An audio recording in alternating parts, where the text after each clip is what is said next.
আসসালামু আলাইকুম বন্ধুরা, আজকে খুব সিম্পল একটা রেসিপি নিয়ে আপনাদের সামনে আমি হাজির হয়ে গেলাম। আজকের রেসিপিটা খুবই সিম্পল কিন্তু খেতে সুস্বাদু। তো চলুন আজকে সরাসরি রেসিপিতে চলে যাই। প্রথমে একটা কড়াইয়া বসিয়ে তাতে কিছু পেঁয়াজ দিয়ে দিব। এবার পেঁয়াজটাকে আমি একটু ভেজে নিব।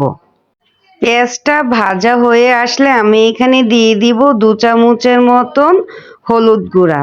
তারপর অ্যাড করব 1 চামচের মতন লাল মরিচের গুঁড়া, হাফ চামচের মতন জিরার গুঁড়া দিয়ে মশলাটাকে একটু ভুনে নিতে হবে।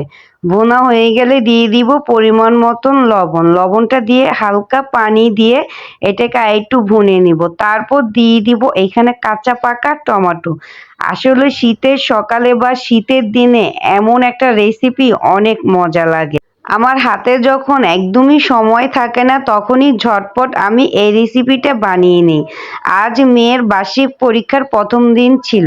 স্কুল থেকে ফেরার পর আর কিছু রান্না করতেই মন চাচ্ছিল না, তাই ঝটপট এই রান্নাটা করে ফেললাম।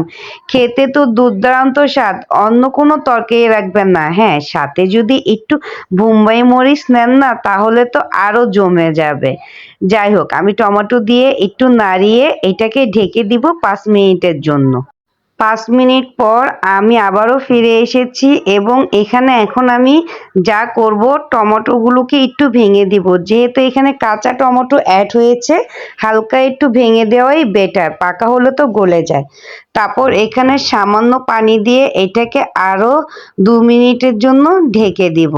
2 মিনিট পর যখন পানিটা অনেকটা এরকমভাবে টেনে আসবে সে পর্যায়ে আমি এখানে অ্যাড করব ডিম।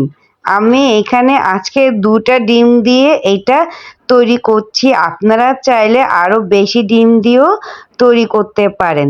ঝটপট একসাথে 2টা রেসিপি খেয়াল করলেই দেখা যাবে। এক হচ্ছে টমেটোর চাটনি, আরেক হচ্ছে ডিম। 2টা মিক্স করেই কিন্তু একটা পদ হলো।